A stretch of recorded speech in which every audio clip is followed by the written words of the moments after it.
We are very pleased to have this opportunity to invite Professor WONG Tien Yin, the founding head and chair professor of Tsinghua Medicine, to visit HKUST. And we just had a long discussion in President's office about Tsinghua Medicine's vision. And as many of you know, that HKUST is actually going for HKUST 3.0 under our President's leadership. So I'm sure that there will be a lot of interaction, partnership between the two universities. So before I give the stage to Professor Wong for this presentation, I want to give a very brief introduction. And because he has achieved so much, so I guess regardless how brief, I still need to spend about a minute or two to give a reasonable introduction on his behalf. So Professor Wong actually has a local Hong Kong connection. He was actually born in Hong Kong. And I believe his mother was also born in Hong Kong as well. And then he completed his medical school training in National University Singapore. Then he obtained his MPH and PhD from Johns Hopkins University. Then he received his medicine trainings in ophthalmology at SNEC, Singapore National Eye Center.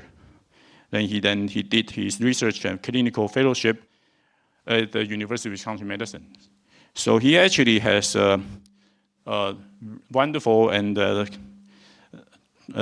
terrific careers in Singapore. He's actually received many of awards. He was actually the Vice Dean at the Singapore Health Duke NUS Academic Medical Center, and he was actually the Arthur Lim Professor of Ophthalmology and Medical Director, and so on and so forth. And he actually had many administrative leadership positions in the NUS, in the Department of Ophthalmology, and he was the chair of Department of Ophthalmology at Royal Victorian Eye and Ear Hospital at the University of Melbourne as well. And he is actually a globally known leading physician scientist, and he served in many of the editorial board. And I just checked in his Google Scholar, he has like 200,000 citations, and actually index 200 plus. And although I'm not a very KPI person, that tells you, the significance, the impact that he has made to the community.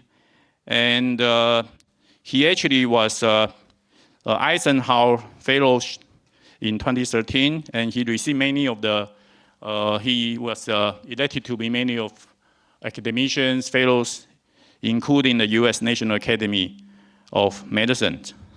So I think Tsinghua University was fortunate to be able to recruit him in 2021, and he was officially joined Tsinghua's medical school in 2022, although after a long quarantine period, 3 weeks in Shanghai, then another 2 weeks in Beijing.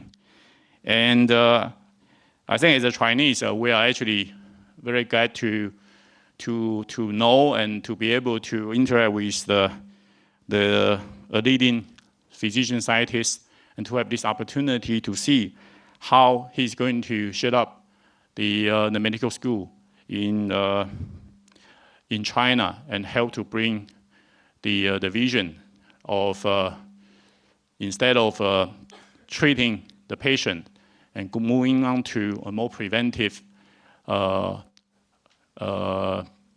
an integrated academic and healthcare system in Tsinghua Medical School. So without further ado, please join me to welcome Professor WONG Tien Yin for this presentation. Yeah, thanks very much for the opportunity to give this lecture. I tried to come here twice or 3 times, and last year all the COVID has postponed the plan, but nevertheless, it still has occurred, and it's good that I'm here with a lot of my Tsinghua colleagues. I'd like to once again thank Professor Nancy and Professor Ai Chen for this wonderful invitation. So let me get started with this topic, which is a common topic that many people kind of ask, right? Because we know that digital medicine is here to come and stay. It's just when, how, and what kind of, how do we make it smoother and faster? And I think that's quite important for us to understand this because, you know, many billions and maybe trillions has been invested into this whole area. I see some of the professors here also doing wearables, and you can see that, you know, the trends of, you know, it is really revolution. Electric power is there, the telephone landline, the automobile, the internet, and now smartwatch. You know, this is future, right? So not just watches, but everything, right? So that's something that we need to really understand. Now, let me bring you in my field, and I'm going to use an ophthalmology example. I'm an ophthalmologist, so my clinical example is ophthalmology. Nevertheless, I'll be very gentle. I will explain the problem. In ophthalmology, this is a landmark paper, maybe in medicine, landmark JAMA paper, right? And this is just a few years ago, this kind of citation, right? 2016, because it's the first deep learning, 99.1%. And this is the graph, you know, showing you and, you know, comparing with basically retinal specialists, right? So in other words, it's good as retinal specialist. I'm a retinal specialist. So 99.1, right, essentially. Highly cited paper. And the CEO of Google says that this is the future of healthcare. And in his yearly presentation, this 2016 or 17, he did this, essentially. And yet, this algorithm today is not used. Most highly cited papers, not used, right? They tried testing this in the field, in the hospital, and they find that it's not the science, it's not the engineering, but it's the clinical process change. Highly cited paper, deep learning, Google, best resources, not used. You're aware that many of these things are. There are many Nature papers not useful in clinical medicine. And so I think we need to understand why, and that's the basis of understanding these lessons. Right? So I think the first, I would say, important thing is you must understand the problem. What's the problem? So I'll give you an example. This is eye care. To understand the problem, you need to understand what problem you're trying to solve. If you want to have driverless car, you need to be a driver. Right? Very simple, right? If you want to develop the phone, you need to be a user of a phone, which all of us are. So to understand the eye care or traditional eye care model, they see someone who says, maybe I have an eye problem, I can't see well.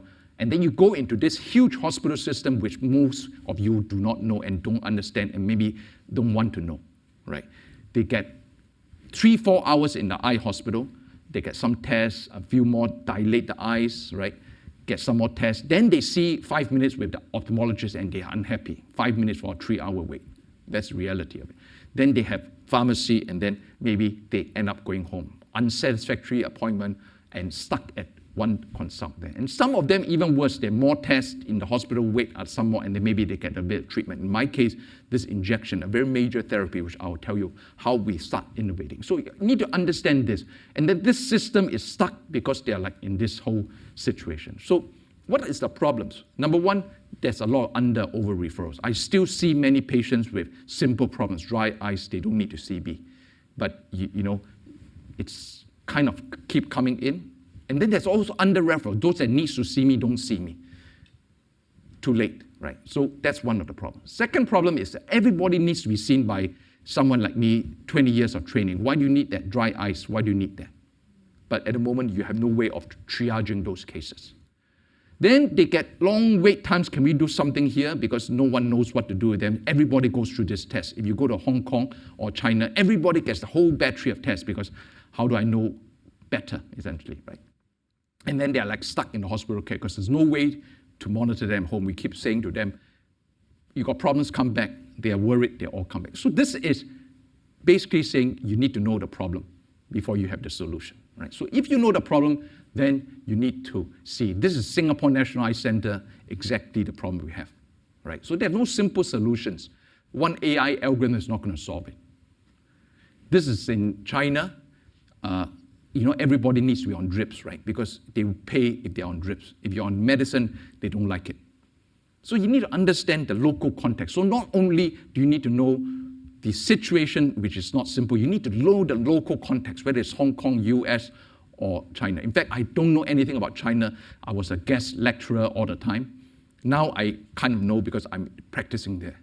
The only way to change something is that you need to know the situation. So you don't know, you can't solve this. How do you know what's happening over there, right?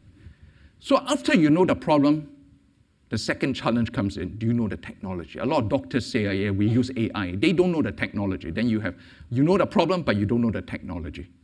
You need to know the technology. And a lot of people think AI is going to solve the problem. AI is digital solution. But AI is really one of many digital solutions, right? It has telehealth, right? The ability to communicate over distance. China especially, you need it. The ability to connect with things that connects up, right? Mobile health, wearables. And then you need to start thinking about data, 5G networks, blockchain, security. So you need to know the ecosystem. Many of us don't know the ecosystem. Some of you here are specialized in one field, AI, wearables, but you don't know the rest. So it's not simple to know both the problem and the solution to try to change this whole system, so I think. So let me give you a little bit, and I think quite important, understand the history, trends, mistakes is very important. All right? And therefore, sometimes you ask senior people to come because they are able to tell you not so much what you know now, but what mistakes were made. So this kind of IAS lectures, you have senior people that say, you shouldn't go this path because I've made that mistake before. Because actually telehealth is like this, right? This is telehealth, 1924, more than 100 years ago. So it's not new telehealth.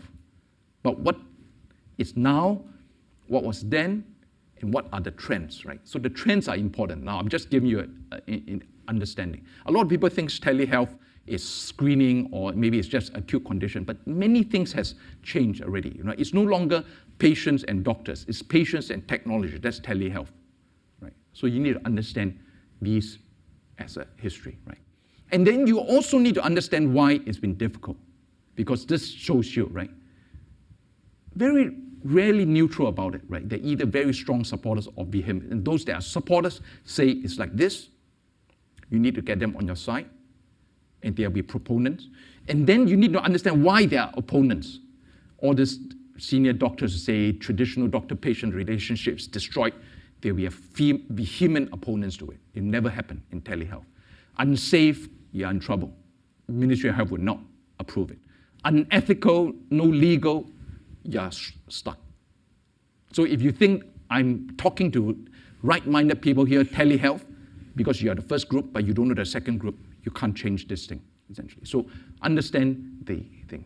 Let's go into AI, right? AI, as everyone knows, deep learning, right? The problem is that everybody talks about AI, but people don't really understand it, right? Because it has made huge promises. Again, 1970, right?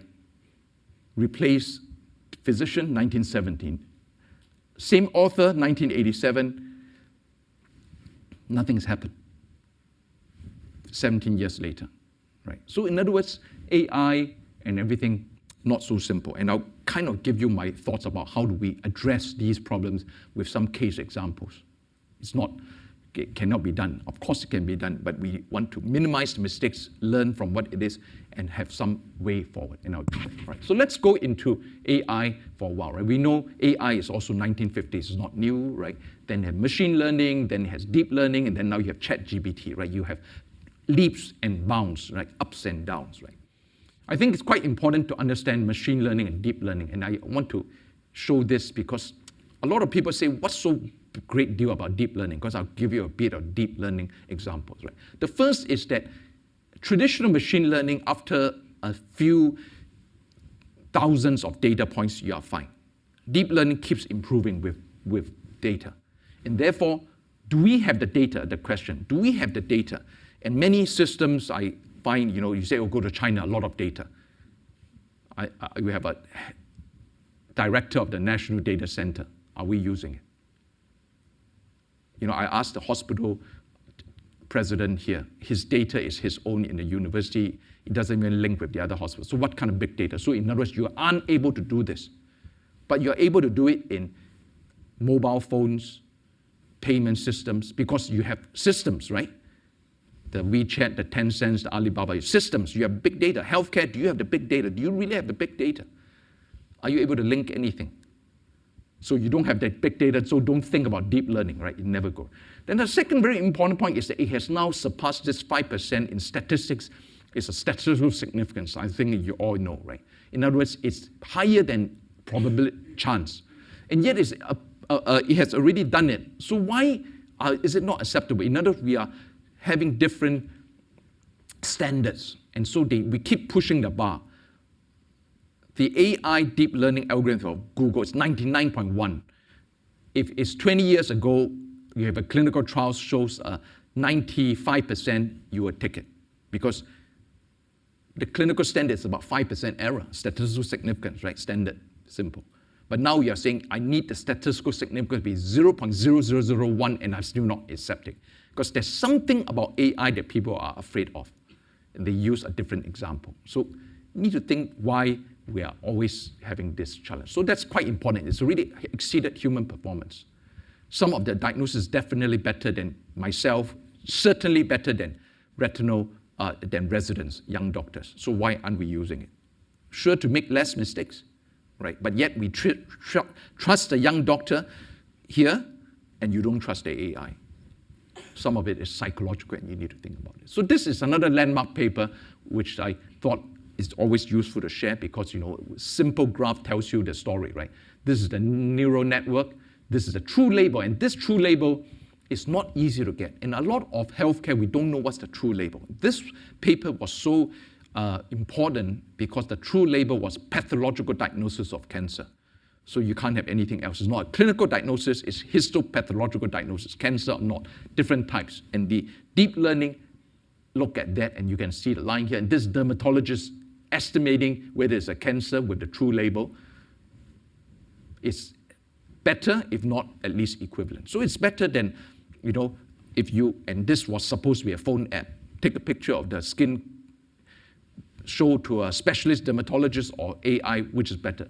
AI is going to tell you a little bit better, essentially, right, with true label. Still, that phone app is not there. So it's something to think about. I think the third is to beware of hype. There's a lot of hype on ChatGPT. I think all of us are excited. Maybe a few people feel that we need to transform. Maybe we should not train doctors anymore and so forth. So, came by deep learning was this, right? It would diagnose everything.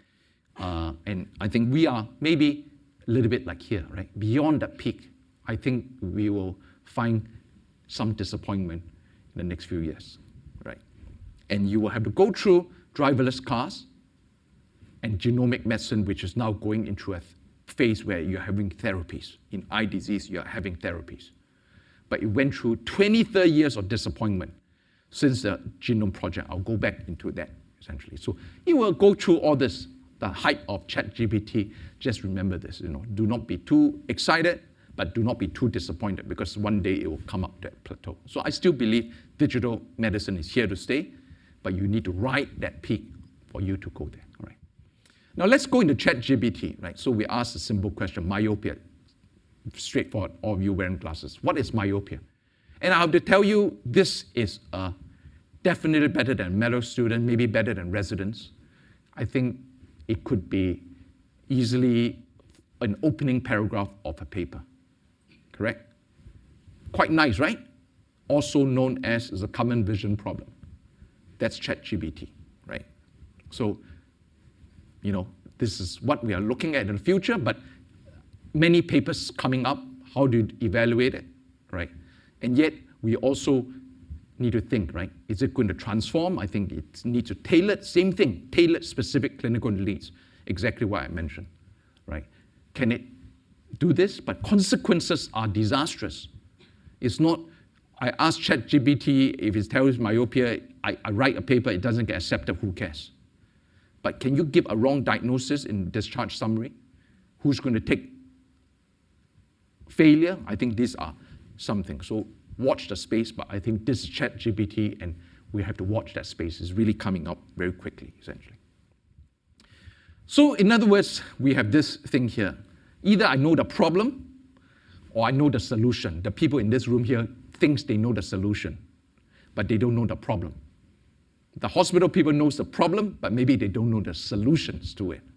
And therefore, not so simple to bridge this gap. And I think that we go back to maybe some examples of how we do it. So let's go back to the problem, right? We already know this is the problem. Then we say, let's find the solution. So what are possible solutions? So for me, I think about it, I know the problem, I say, what are the possible solutions? Either I have something in which I get better telemedicine, AI, screening and diagnosis. I'm going to give you the example because we really tried to address this. I know exactly what's going to be useful. Or I can have something where maybe I have a triage, you come in, I have eye pain or I have chest pain. What are possible routes, right? So you know where you're going to put it. Or you have a better diagnosis, right? A better decision support, treat, don't treat, you're not going to benefit from treatment. Prognosis is going to tell you you're going to do well or not, some patient education, and then maybe you don't need doctors because all these things can be done in a virtual clinic, doctorless clinic, or you can have wearables and home monitoring. So actually, all of you have some solutions, but you need to know where you're going to put these technology into that thing. So that specific example and the specific problem is quite important. Now, I cannot give you all examples because I don't have all, and I'll give you a little bit of this. So I will share 3 studies, right? One on telemedicine and AI for DR screening, one a virtual doctorless clinic, and then one and how we have used the retinal cameras and so forth. And then I'll give you a non-digital innovation, nurse-led injection, which is a very interesting example of innovation in the clinical care setting without much digital, but it's the same principle, right? So I'll share these 3 examples. So first, before we go into this, we talk about a problem. And that's where I think sometimes we need to understand the problem, at least the clinical problem, that's right. So what is diabetic retinopathy? Let me just say, right? So we know diabetes is a problem, many people. China, particular problem, right? It's going to be, 15.5% of the whole population in China. How do you handle this?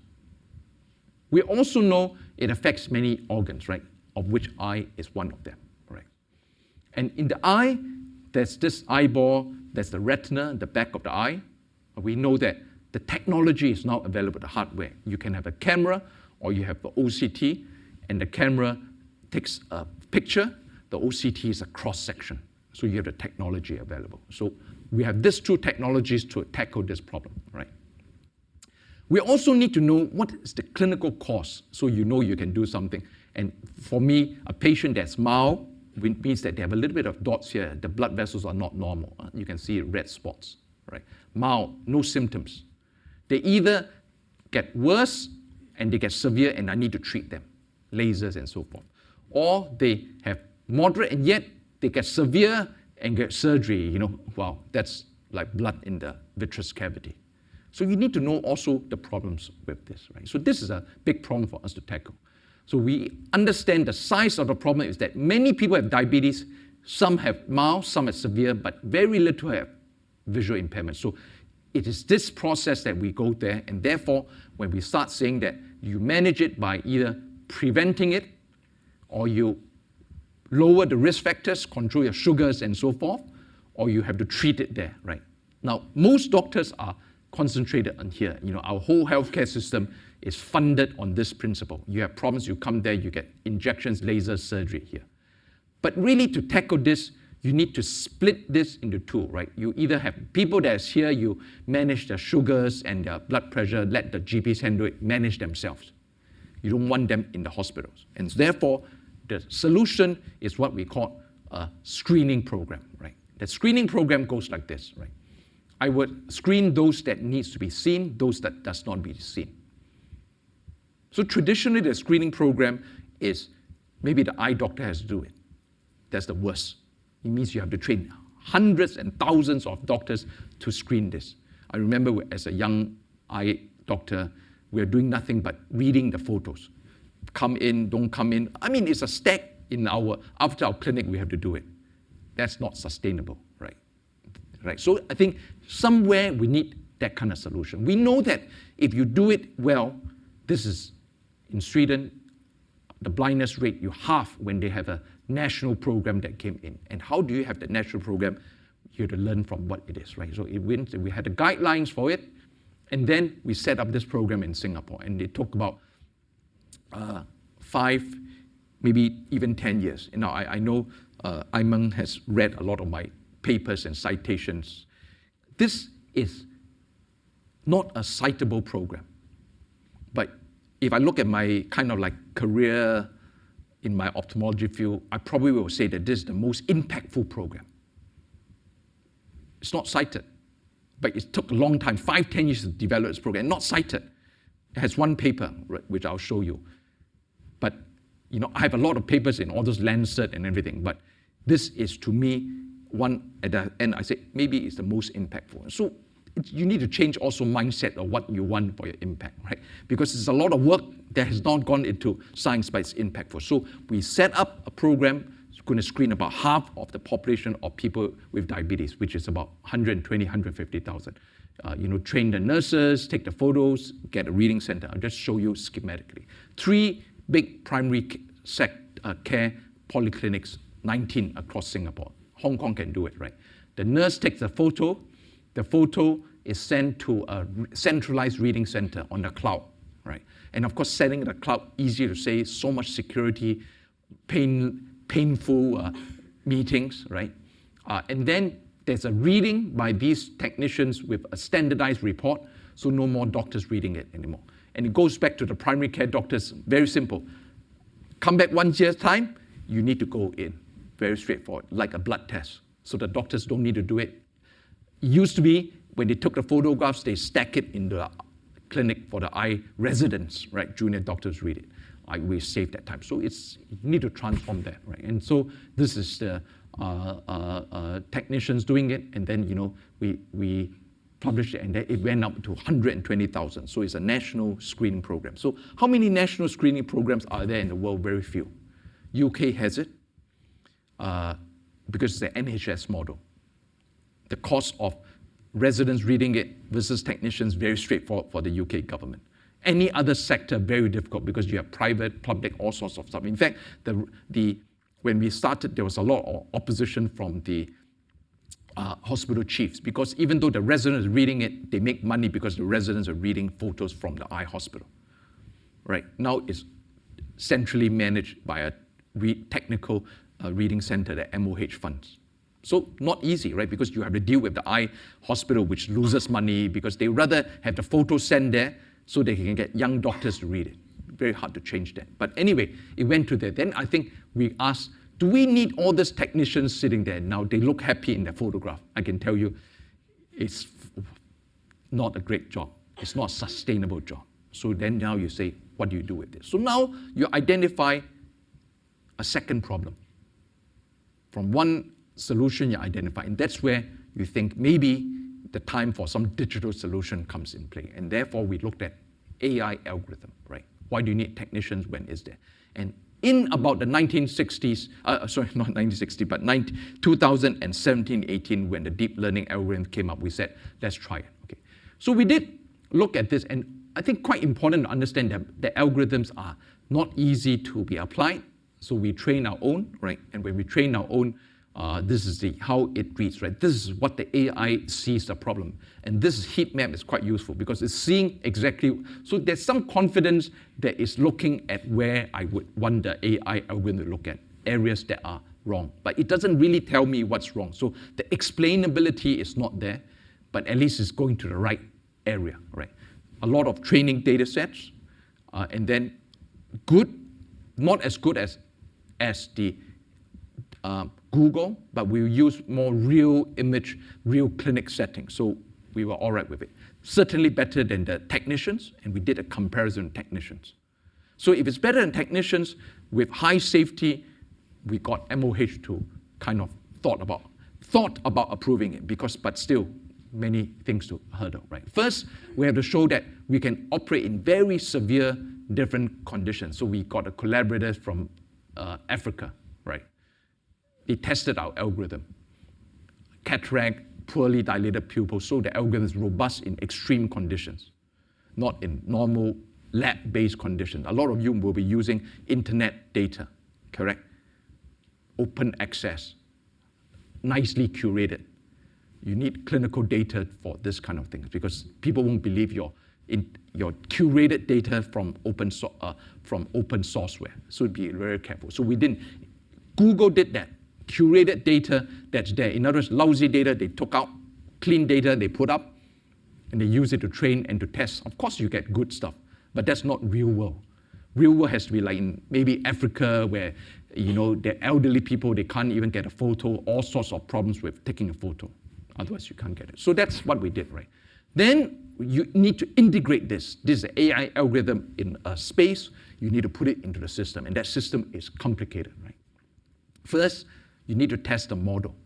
Are you going to replace everything, or what is that model? And that's where clinical research and thinking is quite important. Now, there are really 3 types of tests, right? One is I replace it completely. So the first solution I showed you was I had human graders, right, which is what it is, and I either replace it completely, no more human reading, a full replacement test, or I have what we call a triage model. In other words, the triage does first cut, and I have less humans, but expert humans.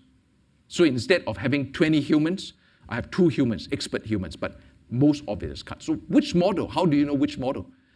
Because the MOH was asking, are you going to replace it? Are you confident? Or are you going to do this? We thought maybe the triage model is a little bit safer, but I need to test it.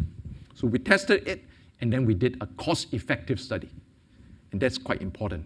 MOH says, how do I know your AI solutions could be cheaper than my humans, which are, in one sense, also, unfortunately, not as expensive. AI, very expensive, unfortunately. But anyway, it came up with many cost algorithms, and there was savings, and therefore, we went for a triage model without going into all the details. Right? And therefore, the triage model is done. Next thing they said is, okay, we let you do a triage model. We want a prospective comparison. And so that's what MOH needs to do. None of it is published, by the way. These data are for MOH. There's nothing to publish. It's not innovative enough. Students working on this project will never work on it. Right? But it's impactful. So we did a prospective comparison. Graders versus retinal specialists, the AI versus retinal specialists, AI versus graders. And you can see basically it met the requirements. There's no difference, actually. It's about the same. So we said it was all right, right? Prospective proof of concept. Then people say, how are you going to operationalize this? How are you going to sustain it? And this is where that innovation system, we had to go with a private entity. Because when they asked the School of Computing professors to do it, like some of you here, they're not interested. Their students didn't want to do it, non-publishable. The professors say this is too much of a... Professors don't like to fine-tune algorithms for phones and so forth. It's of no use to them. So go with a private company, day to day, keep taking calls from nurses and everything. Which professor wants to do it? Right? At first they thought, well, we're going to have the whole IP, we can do it ourselves. I said, you can't do it. I don't have time, they don't have time, no one has time, right? So then you have to manage the global marketing, commercialization, travel, business, local customization, language. Which professor is going to do it? Is a HKUST assistant professor going to do it? Best is you better get some companies to do it. Then you are able to do it, right? Then I think it became, then we end up with other things. So we took a look. So the professors like to do this, right? Winnie Mung Lee from School of Computing, NUS. Let's use a photo, new algorithm, fine. Get it, you license it to the company. But they don't want to go and fiddle with the previous algorithm which got them a paper and so forth, right? So important to understand a lot of these things, right?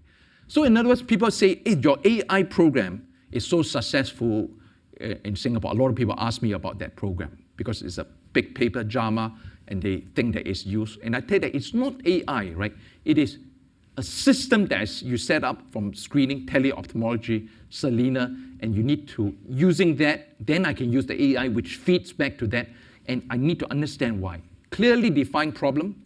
I was not ambitious. Screening was the only thing I'm interested in. Don't want to solve the world, right? Single modality, nothing complicated.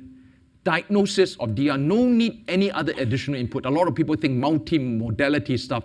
You know, the moment you say multi-modality, I need MRI and images, I said you are in trouble. Simpler the better. The iPhone is the most useful analogy. You open the iPhone box, nothing there, not even an instruction. The simpler, the better, right? Impact of change, the primary care GPs didn't have to read it, people not, so you didn't have the impact. And this AI became what I call incremental, assistive versus disruptive, always very difficult. When AI is disruptive, replace everything, people are afraid. When it's assistive, it helps triage. My doctors were all right, or the primary care, everyone's MOH was all right. I'm assisting the screening, but I'm not taking over the screening, right? Because it still has a second reader for positive cases, right? So you need that kind of thinking. You don't say it's disruptive. When Google came out, it's disruptive, everyone hunkered down and disrupt nothing, right? Technicians is there, and therefore, it's two digital technologies, maybe a potential third one, because the retinal camera is cloud-based now, and then impact, no impact on eye doctors. Quite important, essentially. Didn't disrupt, we didn't say we're taking over ophthalmologists. Very important, right? So I've also other things. This is in China, this is the AirDoc. It went to market, $1 billion cap, immediate on market. But up to now, it's still struggling for a business model. We haven't seen the data. Not easy to do, right? And it's just my eyes, right? It says that I have to eat less salt, high blood pressure, right? Or risk, I have no idea, maybe it's correct. And then maybe my blood vessels and this are not 100% healthy. But what do you do with data? Not easy. So you always need to kind of think a little bit about this. But I would say the process continues. We have monthly operations meeting for this AI technology, right? They change ministry, change officers. Some officers ask, what's this AI program I heard about? Can you brief me? Then they ask all sorts of questions again. Are there issues to highlight? And I said, we went through this 10 years ago, talking to your predecessors. But you change Ministry of Health officers, they have another new thing they need to. So it's continuous challenge, not easy, right? They keep asking us to justify the data, the track, the historical records, very important for clinical change, right? So I think it's important. So I've spoken about this, and I'm going to go into second simpler example where it's not so successful. I would say not so successful. So we had this idea like this, right? UK could do it. Cloud-based referral where not everybody is referred in, 50% that do not require referrals. Fantastic. The eye hospitals should be nice, not so crowded, right? And the current eye care model, I've kind of told you about all the challenge there and so forth. We said, can we say some of the stable patients, 30% of them, we know who are stable. In other words, they don't really need to see. When we see them, we say, this guy, best for us not to see. They're clogging up the patients that we see. So this one goes into a whole virtual clinic, don't see a doctor. Imaging, technicians, and then if there are problems, they go in. If not, they go home, right? That's what we did. So we trained the technicians. We had protocols for this. Just give you a little example, right? This is a treated patient, right? Stable, returned 1 year, didn't have to see the doctor. Very happy, the patient. Came in, image, went home. Instead of 3 hours, 5 minutes, no problems, come back 1 year. After a while, they don't want to come back.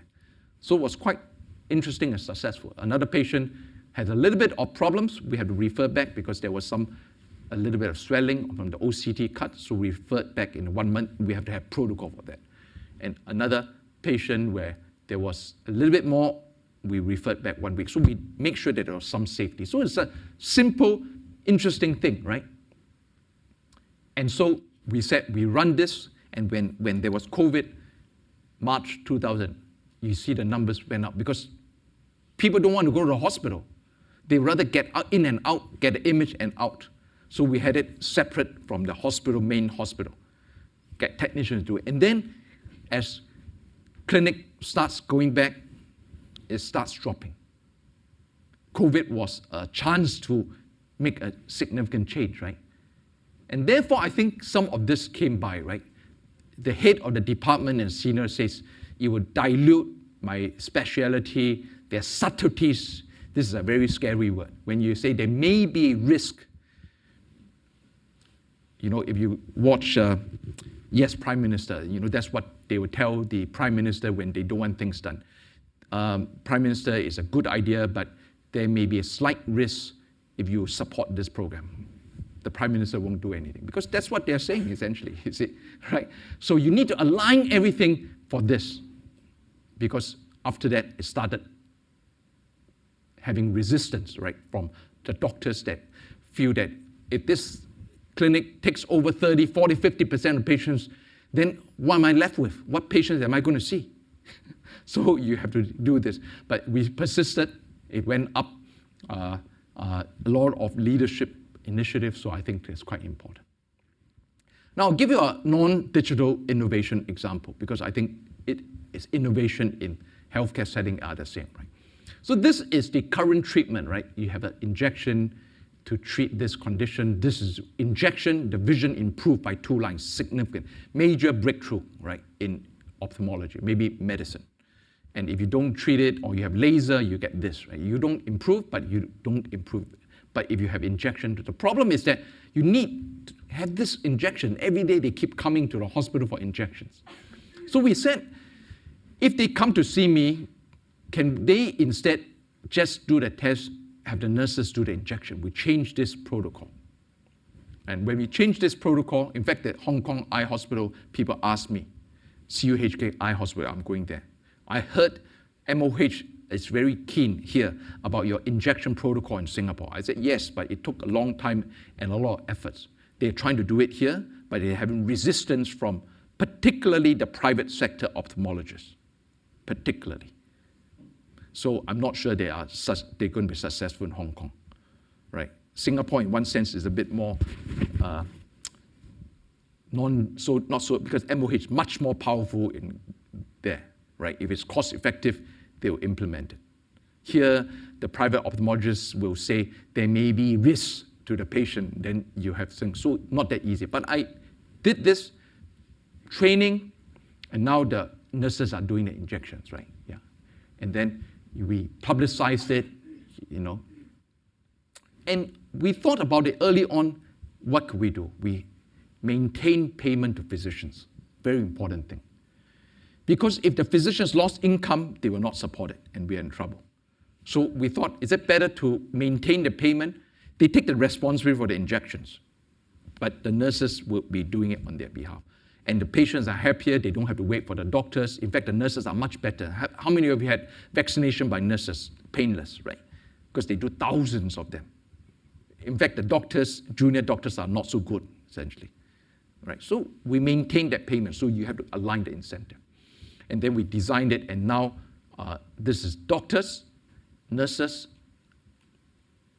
all the injections almost done by the nurses now. You change the whole system, so the doctors are freed up to do other things that they want to do, right? And therefore, you have to have champions, you need proper education, you need to have incentive, free up the patient's time, maintain the payment, dedicated resources, and a phased approach to do this. And then you get your change in the innovation system. Whether it's an app or a wearable or whatever, you've got to line up this whole thing. Who are your champions and so forth. So let me finish this kind of talk and maybe take some question on what are, therefore, the lessons of digital innovation. Why is it so hard? What can we do, right? What you see here is, I did not tell you anything about technical things. I didn't tell you AI is not there in the performance. Maybe you need to improve the hardware or some of the science. Did I tell you anything about this? Nothing. Because the challenges of AI, digital, and clinical is non-technical. So you're only dealing with the technical part. It's non-technical. It's the inertia, it's the workflow that you have to change, it's the culture change of the patient and physicians, it's the financial and incentives. It's non-technical. If you want something to work, it's nothing to do with technical. In fact, actually, if you look at iPhone, which is a classic example of innovation, it's nothing there that Nokia and Motorola has not done before, right? It's a non-technical design and simplicity and whatever Steve Jobs did and those things. Very interesting way of how they've done it. It's not technical, right? And therefore, the ecosystem for healthcare innovation is not just the clinical context or the breakthrough discovery, but it is an implemental understanding behavior, change management, business development, right? That's important. And therefore, you need many people in this ecosystem to work, right? So I'll give you the 5 Ps for the so-called understanding digital innovation in healthcare. Number 1, of course, the people. You need not just the engineers that knows the technology between clinical and the engineer.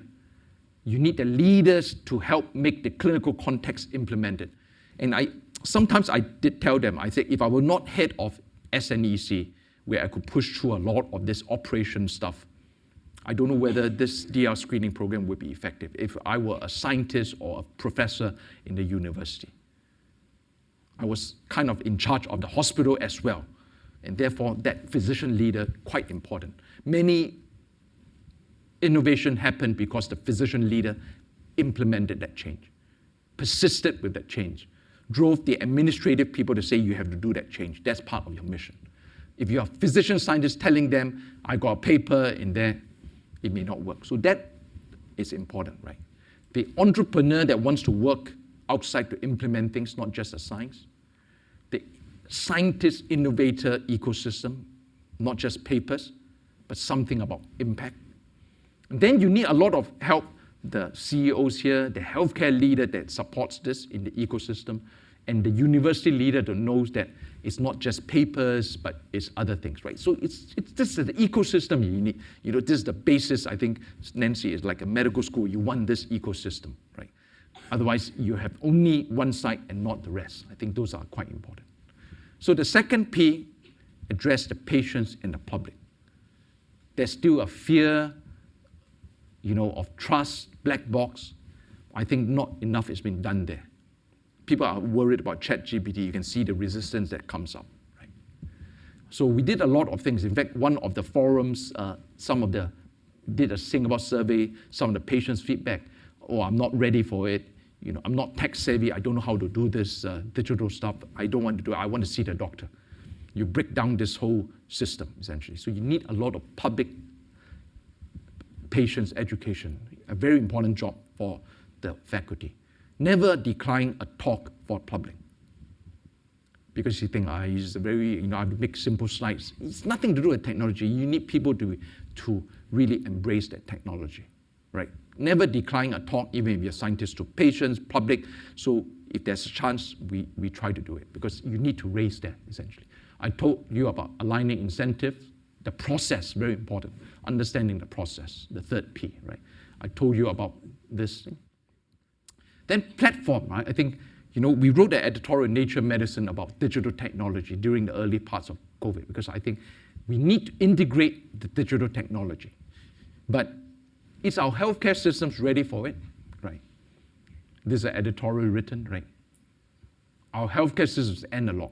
I was surprised in China, where everything is phone. Patients come to me with stacks of paper notes. So it has not yet reached patient care. Phone for everything, payment to your life and to everything, but paper notes. So analog system. You ask the hospital, who are they hiring? Doctors, nurses. I said, you need to hire chief data scientist, digital officer, huge team. It's too expensive. We don't know what to do with them. They cannot operate. Critical for the future, right? Look at what they are job postings, right? Information professional, healthcare, not interested in hiring AI scientists. They're not even started yet. So everyone is going to all the industry, the job postings, right, requiring skills. So in other words, healthcare does not think they need AI skills in their position description. So the platform is not ready. So not so simple, yeah. And then you think about this, so telemedicine, US, look at the number, everyone is afraid you got a chance. And then when the COVID starts to wane, inpatient starts again. So I think it's a little bit short-lived, essentially, right? The COVID impact, Hong Kong or US. So it's not easy, the impact. The last is patience. I don't think it will happen early. This is the revolution in 2000, right? Now, as I said, there's some gene therapy coming up. But at that time now, they thought, so what? We know the code. Nothing has happened. 20 years, nothing has happened, right? Even though it was like so much hype. So I think we need a little bit of patience, but understanding those process, the lessons are quite important. So let me conclude this morning's talk by saying that, of course, there's a potential. We know that it's kind of like the revolution. We really have breakthrough in the technical aspects. I don't think you need to keep waiting for the breakthrough. It's there. It's application that you need, right? But adoption, understanding the gaps, the localized healthcare context, the incentive for everyone along the line, not just yourself, you want it done, but why would the healthcare need it done? What is it for them?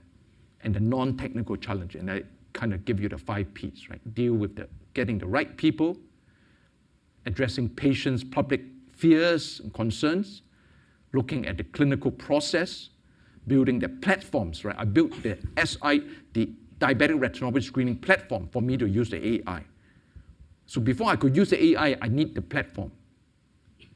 AirDoc or other companies, they say, I have an AI solution I want to use in hospital, but where are you going to integrate it? Where are you going to put that? It's a challenge. A lot of AI companies are going around for that. There's nowhere to integrate the platform. Then you must have enough patience to see this through, because it's been a long journey. Even one single algorithm, basically I had like one paper, the cost-effective paper of the screening program along the way, essentially. Okay, so I think with that, thanks very much for the chance to share. Thanks. Yeah. I think we have some type of questions. Any questions from the audience? Nancy, please. That was a very inspiring talk. I just wonder, for your DR screening, it's so effective. And you mentioned the need to reiterate the whole process when there's a change in leadership there. But I mean, how about in other countries? Why not adopt it, more widely? For example, in Hong Kong, why not? Why don't we do that?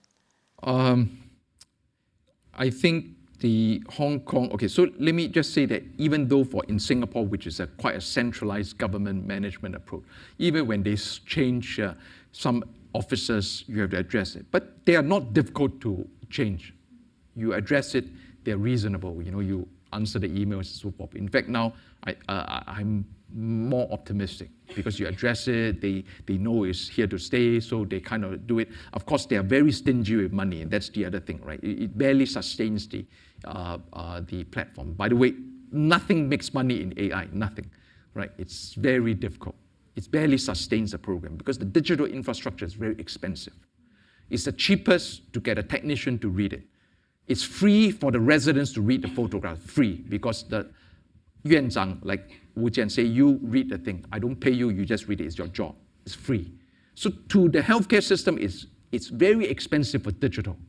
Digital, you need platforms, you need to maintain the server, you need IT persons. Yes, the cost and the patient is better, and you save some technicians, doctors' time, but it's very expensive. So you need to understand that model is not easy, which is why digital innovation, they think that it's supposed to save money, right? All governments feel that digital innovation save money for the system, but yet it's a very expensive infrastructure, operating costs and infrastructure very high, right? So that's the first thing.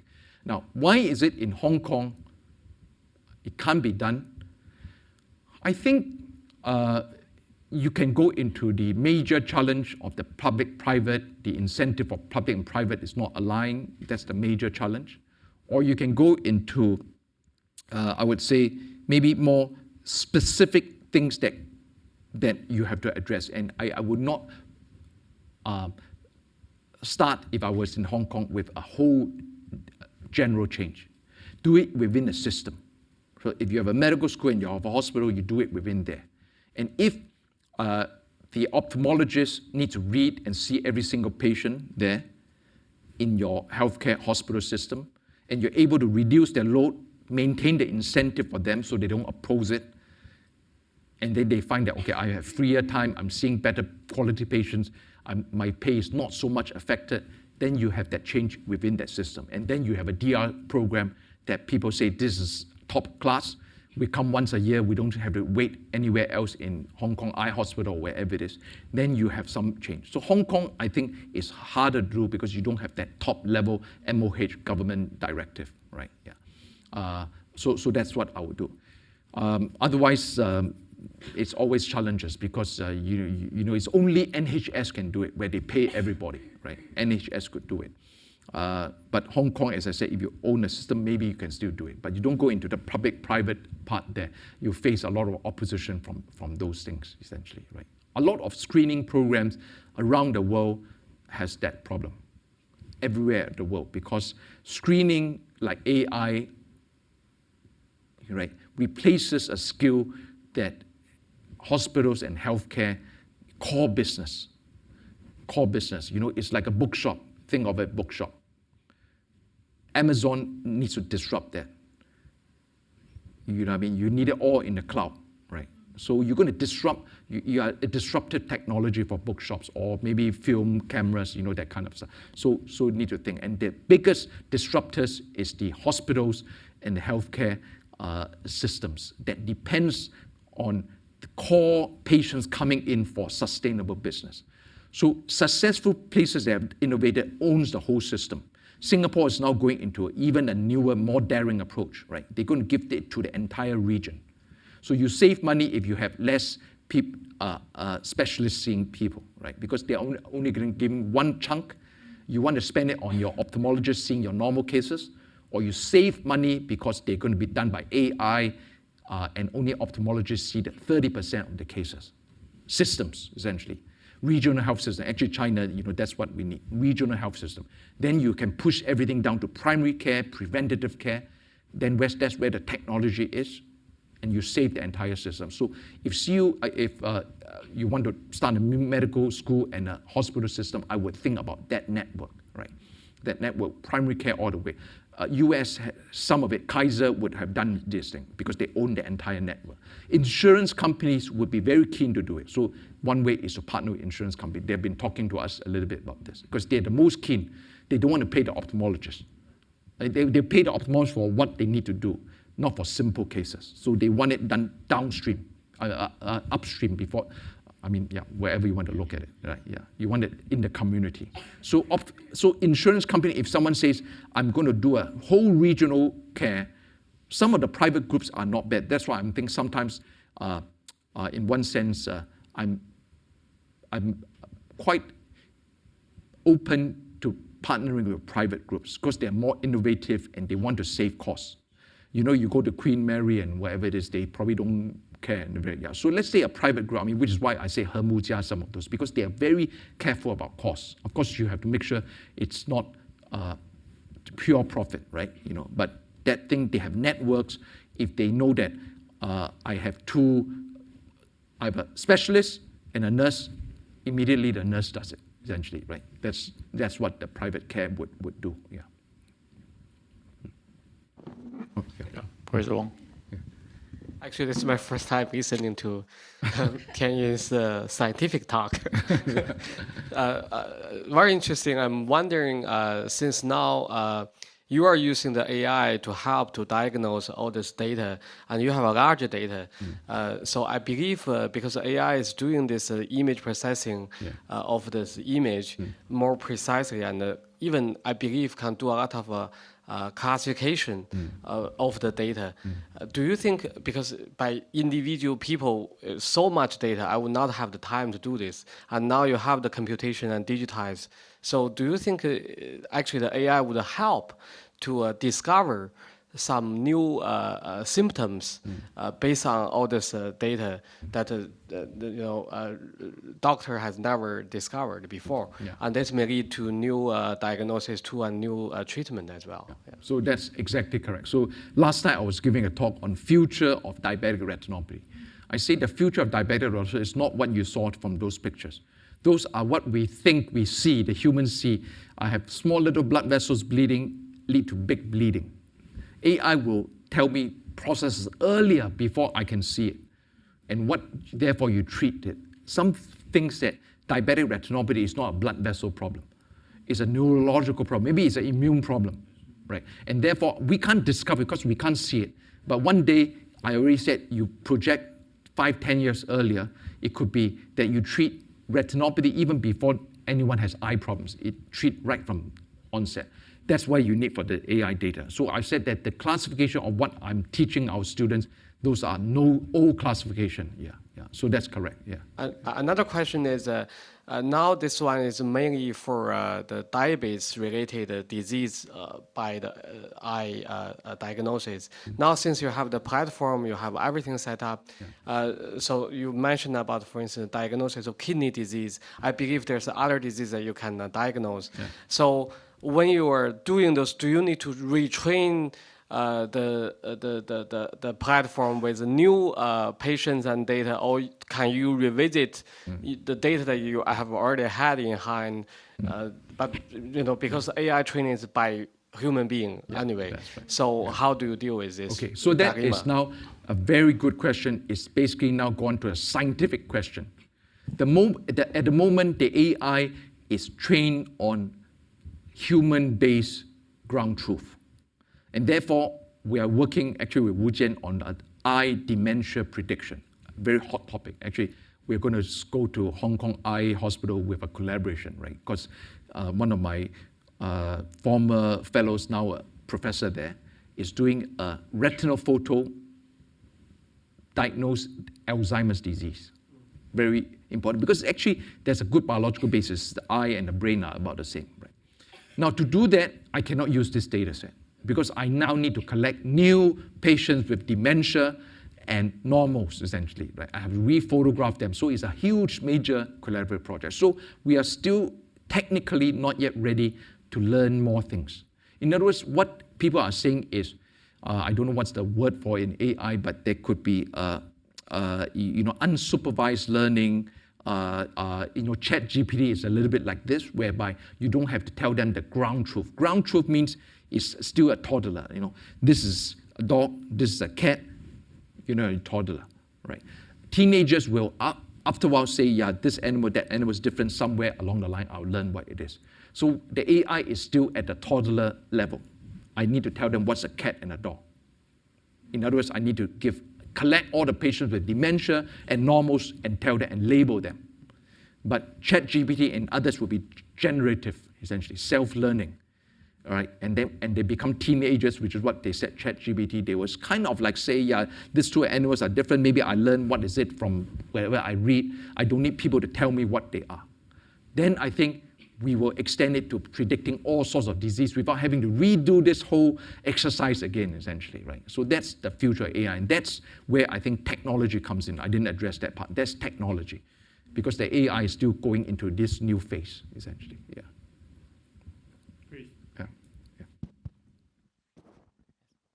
So, Tien, I'm particularly interested in the concept of the physician engineer, because physician scientist is a well-recognized concept. I have about 30 people, 30 engineers working with me. Physician, and engineer, we are different species. Yes, they are very adorable, but sometimes drive you mad. In the imagination of what ChatGPT can do in the healthcare, one important concept is alignment. So you imagine your application scenario, but you put one eye on that, but other eye you need to focus on the algorithm, the training data. So you need to align this process. And in that process, I need to understand the basic theory of this technology. So I work so hard to walk into the engineer. Sometimes I hope they can, work a little bit to me. So in your concept of training the physician engineering, are you thinking about giving a physician, the MD or the MBBS engineer course training, or in other side you give medical knowledge to engineer? So this is exactly the kind of future, Tsinghua medicine is thinking a little bit. It's not easy to change it. Just the physician scientists where they have a traditional PhD in basically biological medicine, right? Then clinical training, right? This MD PhD concept took so long, so hard to do. Now to do an engineer means that do they need two professions? There are some very successful people in US because the US model is very mature, very diverse. Right? I know some of my ophthalmologist friends who came from an engineering background, then became an MD, then became an ophthalmologist. So there are one or two around, right? And then they are soaked up by the Googles and so forth, essentially, because they don't have these kind of people around. I think in the end, one possible pathway is the graduate program. At least we will be very keen to have engineers who do medicine, right? So a Bachelor of Engineering in the school here. Some of you, I don't know, there's no students, but if there are students, I will encourage them. Engineer, so you got your basics, engineer is a step 1 versus 2, the alignment chart. They do A to B, right? A to D. Then you go into clinical medicine, messy solution, behavioral science, arts inside this thing, right? Patients, social science inside. Then you come out knowing the hard and the soft. I think it's like the future, right? Which is why I said we are so keen about our graduate program, MD, that is from a basic science. And our first 7 students, right? 5 of them are from biomedical engineering background. So their bachelor are biomedical engineering. So they're going to do clinical medicine now. I hope that they have they will be that kind of transformers, essentially. Yeah. Yeah. But rather than do the medicine, go and learn engineering, I don't think it's harder that way. Yeah, harder that way. Okay, we can entertain 1 or 2 more questions. Yeah. Go ahead. I will add 3 facts or fun facts to Professor Yip's question just now. Firstly, Hong Kong, actually the Chinese University of Hong Kong, just developed the very first AI model, the world's very first AI model in the application of fundus photography on the early detection of Alzheimer's disease. Secondly, early last month, we had a meeting with the Hospital Authority of Hong Kong, and they were actually enhancing their EHR system, electronic healthcare system, e-health, to embrace the era of the artificial intelligence. Thirdly,